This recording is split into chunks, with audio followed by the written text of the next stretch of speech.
as jy een ding vir 'n jong meisie wat na jou opkyk, wat eendag dalk netbal wil speel, of selfs net enige sport, hockey, wat ook al dit is, wat is daai een ding wat jy sal sê? Ek sal sê, doen dit vir die liefde van die sport.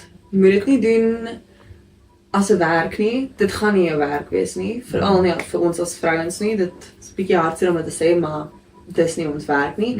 As jy nie lief is daarvoor nie, hou op, want dit gaan te veel wees om jouself teer te sit. Moenie jouself teer sit as jy nie lief is daarvoor nie. En as jy die passie het daarvoor, hou aan vir so lank as wat jy kan. Maar die oomblik wat jy jou liefde daarvoor verloor, hou op. Moenie iets doen wat nie jou gelukkig maak nie. Dis op jy.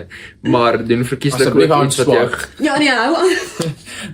ons het maar ons jy het in 'n nou podcast ook gesê as swat nie vir jou is nie, werk met jou hande. Ja. Gaan Ja. Soltek toe. Ja. Soltek Word 'n haarkapper. Ou, Dis baie mans haarkappers. En vroue haarkappers. ja maar net Ander- weer eens Wat's fout daarmee? niks is fout daarmee nie. Ek glo net ek persoonlik, my persoonlike Waar gaan jy hare sny? Ek sny my hare by 'n salon. Presies. Ja. Dit lyk so. Wel, nie meer nie. Ek weet vir 'n rukkie nie meer nie. Maar oor die algemeen, al wat ek sê is doen iets of jy lief is, maar wat ook sin maak.